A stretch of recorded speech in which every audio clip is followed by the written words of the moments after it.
Grandma, it's hot in here. Can you let me out of the room? Little Zoe pleaded. No way. I'm going shopping now. You stay here and watch the house, her grandmother replied curtly. My daughter tried to leave the room with her grandmother, but was roughly shoved back inside. Zoe, who's 5, usually goes to daycare, but on Sundays when my husband Asher and I both have to work, we have no choice but to rely on my mother-in-law to watch her. However, it seemed that even though Grandma had agreed to take Zoe, she had no real intention of properly looking after her. The room Grandma had pushed Zoe into was formerly used by Asher. These days it has become a cluttered storage space with nothing for a child to play with. On top of that, the room was on the second floor with a large window that made it stuffy even when open. That day, a heat stroke alert had been issued, and the closed room was over 95 degrees Fahrenheit. After shoving Zoe into that sweltering space, Grandma gleefully grabbed the air conditioning remote. Time to save on the electricity bill, she declared, switching off the AC without any hesitation. She slammed the door shut and blocked it with a stack of magazines to prevent Zoe from getting out. My name is Amelia, I'm 32 years old. My husband Asher is 3 years older than me. We live in an apartment near his parents' house with our 5-year-old daughter Zoe. My father-in-law passed away less than a year after Zoe was born. So now it's just my mother-in-law and sister-in-law Penelope living there. Penelope had been living on her own in her 20s, but moved back home to look after her mother when her father died. Since Penelope and I are close in age, we get along like real sisters. While my relationship with Penelope is good and we see each other regularly, the same can't be said for my mother-in-law and me. You see, she dotes excessively on her own son and daughter, and seems to resent me out of jealousy for stealing away Asher by marrying him. When I got pregnant, the moment she found out the baby was a girl, she made an unpleasant face. Why is it a girl? I was planning to spoil a grandson rotten, now I'm just disappointed, she complained loudly enough for the baby in my belly to hear. I was so shocked I couldn't say anything back. Asher scolded her, saying, Mom, we're adding a new member to the family, why would you say something like that? It's your first grandchild, the gender doesn't matter. But she just pouted without showing any remorse. When Penelope heard about it later, she came to visit and apologized. Amelia, I'm so sorry for the horrible things Mom said. Because of incidents like this in the past, my mother-in-law treats not just me but even little Zoe like a nuisance. Asher and Penelope call her out on her attitude toward us every time, but she refuses to listen and never changes. Since Asher and I both work, there are times we have to leave Zoe with Grandma. But given her daily attitude, I can't fully trust Grandma to look after her. Not only does she dislike Zoe, but Asher told me about how before we were married, she almost killed their dog by leaving it in a room with the AC off in the middle of summer. Luckily, Grandpa noticed right away and rushed the dog to the hospital. It barely survived and later passed of old age. Apparently, even after Grandpa harshly scolded her, Grandma didn't seem to show genuine remorse. So I constantly worry she'll do something awful again, even if unintentionally. It's the dead of summer now. This heat is tough even for adults, so of course 5-year-old Zoe needs air conditioning. That's why whenever I leave her at the in-laws' place during summer, I always tell them to make sure the AC is on in her room. Even though it could be too late if something happens, Grandma always makes snide remarks like, "Ugh, what a waste of electricity," while looking annoyed. It makes me feel small every time. Penelope stands up for me against Grandma's comments. "Mom, don't say things like that to Amelia. AC in the summer isn't a waste, right? If everyone is in the same room, 1 unit is enough. Besides, you leave lights and appliances on all the time even when not using them. Just yesterday the TV was on when no one was watching. The bathroom and changing room lights are always left on after showers. If you're going to lecture others about saving power, be more careful yourself." I had heard about Grandma's bad habits too, but it doesn't look like she'll be fixing them anytime soon. While Grandma grumbles under her breath, Penelope happily agrees to watch Zoe, which I really appreciate. Penelope has an office job but rarely works overtime. She's very proactive about caring for Zoe. That said, Zoe has been going to daycare since she was 3, so we don't ask them to babysit very often. We try to avoid relying on them because of Grandma, but sometimes Asher and I both end up working late depending on the time of year, or get called in suddenly on our days off. On those Sundays when daycare is closed, we have no choice but to ask the in-laws for help. One Sunday in July, Asher and I both had work come up and had to go to our respective offices. Asher is well aware that his mother doesn't think highly of Zoe and me, and he's always considerate about it. But that day, we had no option but to have Grandma look after Zoe. "Be a good girl at Grandma's house, okay?" I said, stroking Zoe's hair after seeing Asher off since he had to leave first. "Okay, Mommy, I understand." Zoe nodded obediently, but didn't try to look up at Grandma. She's always been a child who doesn't make much fuss, but watching her little back as she walked inside, submissively following my words, left me with an unsettled feeling. Even at her young age, I think Zoe senses that Grandma dislikes her, which pains my heart. "Mother, I'm very sorry about this. I'll finish up work as quickly as I can and come pick up Zoe. Also, there's a heat advisory today, so please be careful and stay hydrated. Turn the AC on a bit early. Zoe, make sure you drink your tea too, okay? It's been scorching hot these past days, with today being especially sweltering. You'd think Grandma wouldn't skimp on the AC in this heat, but when I made a point to remind her, she made an openly sour face. I get it already. Geez, having to watch that child in this awful heat. I wish you'd think about my circumstances a little too, she grumbled overtly, looking put upon. I'm very sorry, I apologized and bowed my head, resolving to finish my tasks and pick up Zoe as soon as possible. I bid farewell to the in-laws and left. However, I would soon come to regret not being more alert to the risks of Grandma's attitude.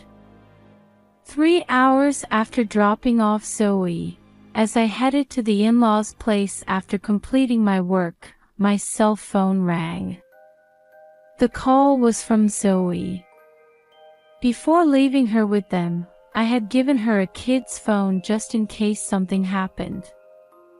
"Hello, Zoe." I answered immediately, feeling an ominous premonition. "Mommy." Her voice sounded faint and frightened. "When are you coming to get me?" "I'm on my way now." "I'll be there very soon, just wait a bit longer," I assured her. As I walked, I tried to encourage her over the phone. "Mommy, please hurry," Zoe urged, sounding oddly frantic. Something seemed off. When I asked if anything was wrong, she fell silent. Just as I started to wonder if Grandma had done something to her, Zoe pleaded in a tearful voice, "Mommy, help me." Realizing this was serious, I rushed to the in-laws' house without getting more details from Zoe. When I arrived and went inside, Grandma was nowhere to be seen. She must have gone out shopping. But Zoe's shoes were at the entrance, so she had to be home.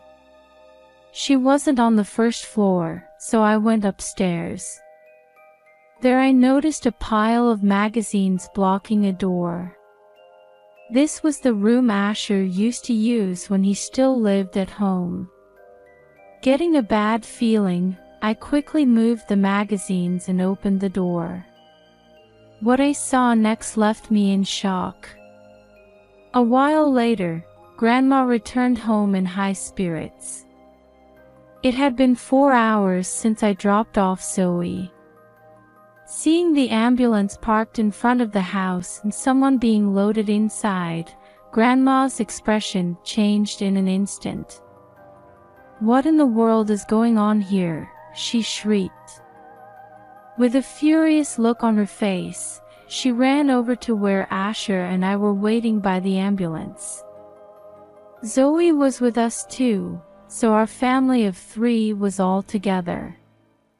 Grandma shoved past us and yelled loudly at the ambulance, "Penelope!" "Oh no, what happened to her?" That's right, the person who had just been carried into the ambulance was my sister-in-law Penelope. She was limp and unresponsive to Grandma's cries, clearly unconscious. "Why is it Penelope and not Zoe?" Grandma glared at Zoe, who was clinging to me, still not fully comprehending the situation. I was filled with rage at Grandma's attitude and tried to retort, but Asher stepped in front of her first. "I knew it was your doing, Mom." "What? What are you talking about?" Grandma averted her eyes, feigning ignorance at Asher's questioning. "Don't play dumb, Mother. We know you turned off the AC and locked Zoe in that room," I confronted her. Realizing she was in trouble, Grandma faltered. "Well, that's, I had just heard from Zoe what happened."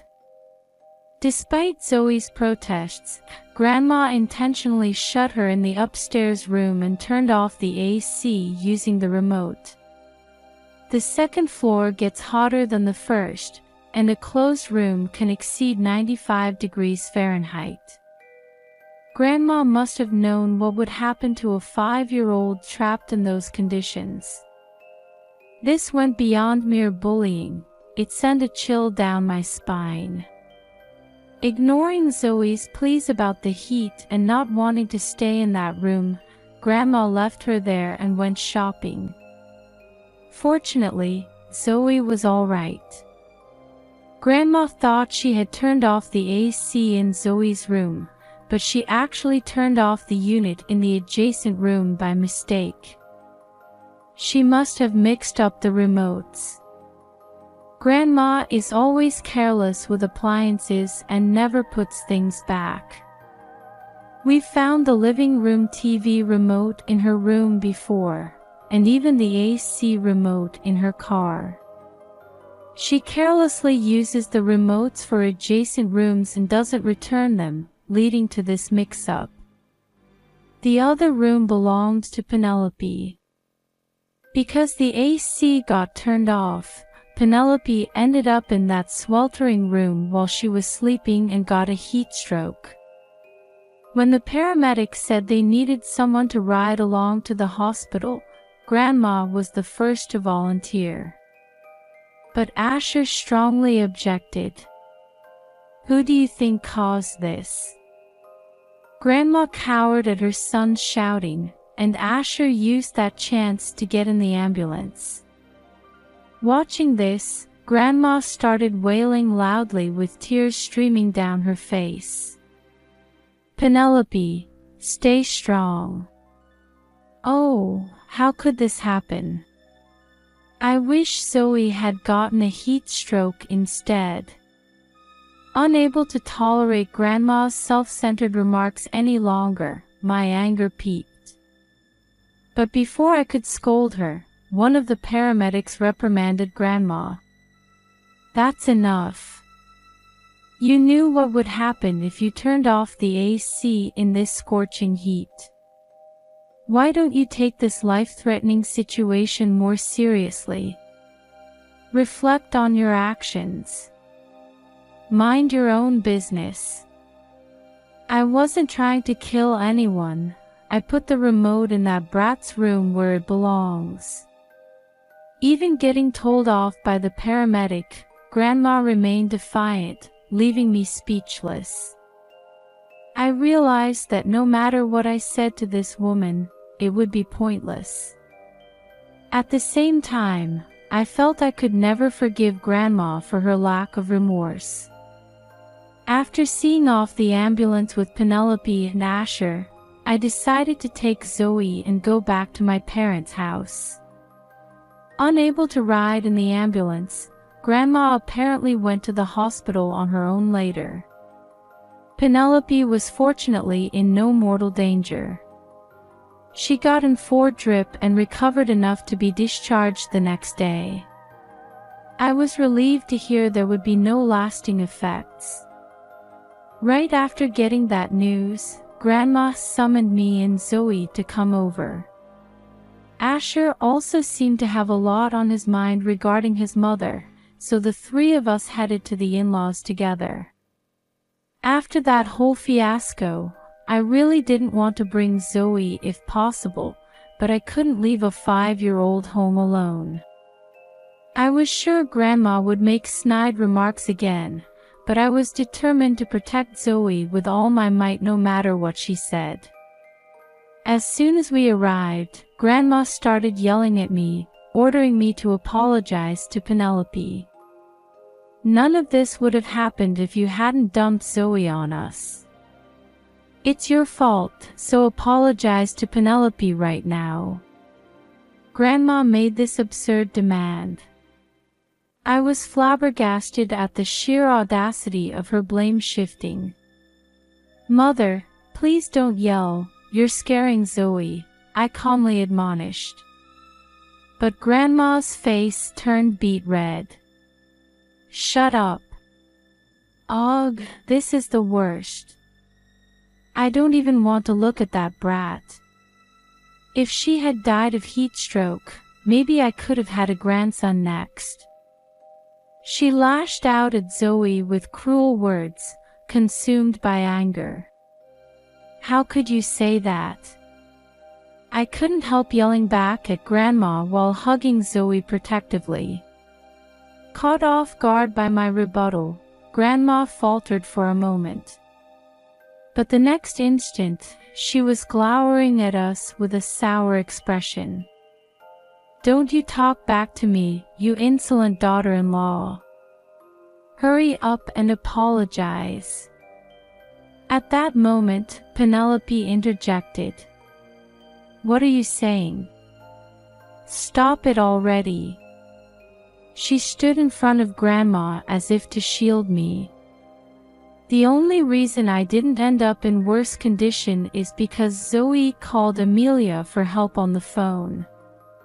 If Amelia hadn't come and called an ambulance then, Who knows how much more serious it could have gotten? Penelope glared at Grandma, trembling with intense indignation. I had never seen her this angry before. Grandma seemed equally taken aback. She looked dazed after being suddenly yelled at by the daughter she doted on. When Zoe begged for my help over the phone, I panicked and rushed to pick her up as soon as I heard she was locked in a room. However, there were a few points in Zoe's story that didn't add up. Namely, that Grandma had operated some kind of remote in front of her, and that Zoe heard a loud noise from the adjacent room.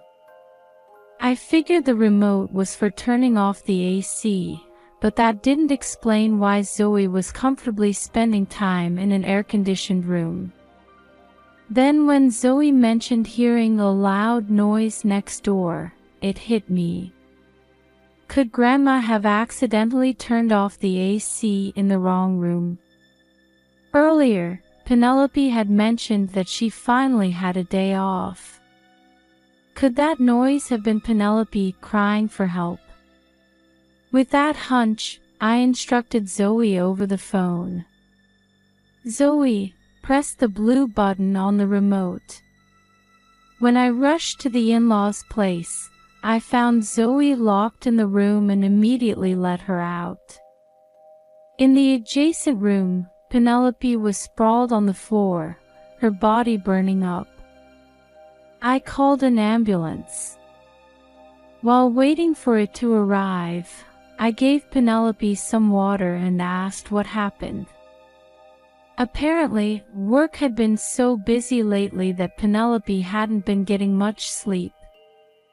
So on this rare Sunday off, she had slept in deeply. By the time the stifling heat woke her up, she already had a heat stroke. Even when she tried to call for help on her phone charging across the room, nausea and dizziness made it hard to move. The AC remote that should have been in the room was missing. She managed to get up but collapsed after falling out of bed, passing out. The noise Zoe heard was Penelope falling. Fortunately, since I had Zoe press the AC button and some time had passed, the room temperature was starting to drop. However, being trapped in a 95 degrees Fahrenheit sealed room for a while had made Penelope's heat stroke severe. If Zoe hadn't heard that sound, I wouldn't have noticed Penelope's presence.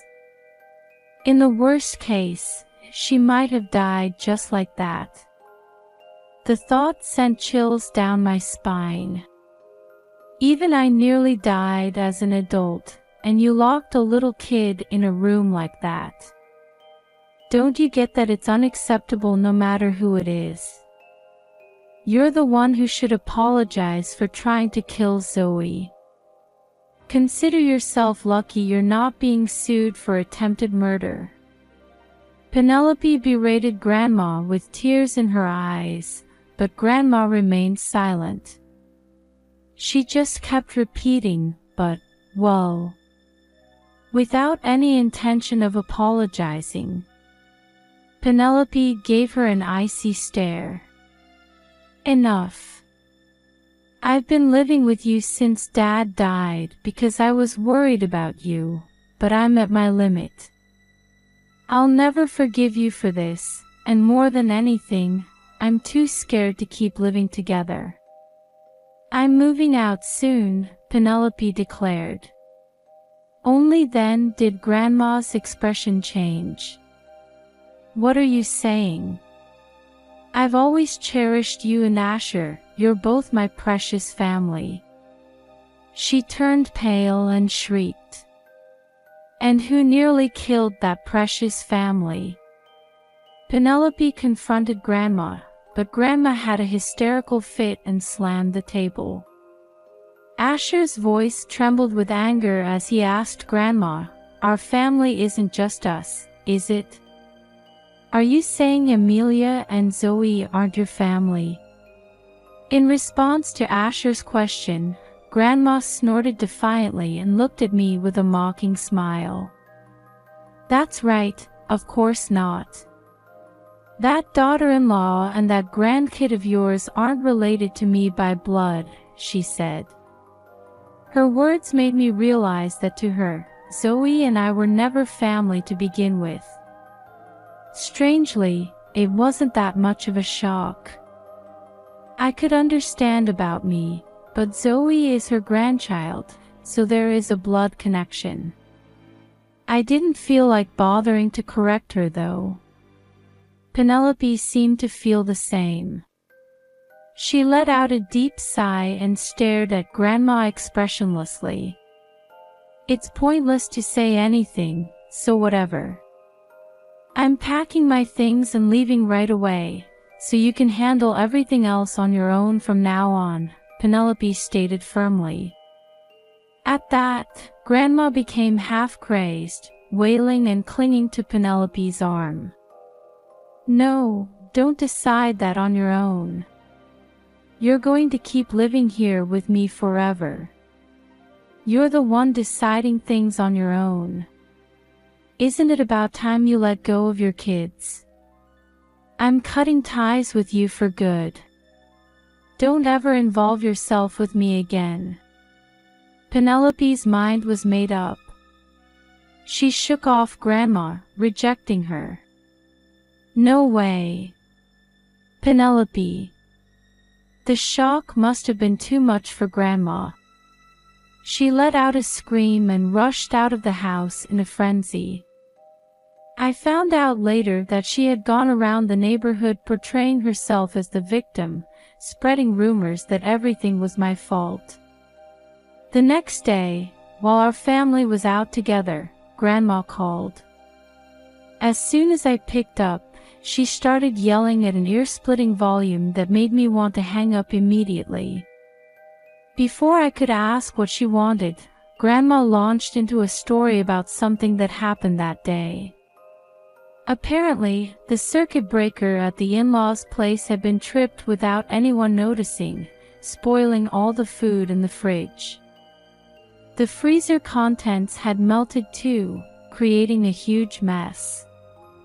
On top of that, the drama Grandma had been looking forward to didn't get recorded, and she angrily decided I must be the culprit. It was you, wasn't it? How far are you going to take this harassment? Even when I denied it, saying, no, I have no idea. The TV was on normally when we left yesterday, right? We haven't been over since then, so there's no way I could have done it. Grandma kept accusing me of doing it. You and Zoe are such pests. Hurry up and divorce Asher already. You and Zoe should live far away somewhere. Beside herself, Grandma went on a tirade and even demanded a divorce. I could tolerate being bad-mouthed myself, but what in the world did Zoe ever do to this woman?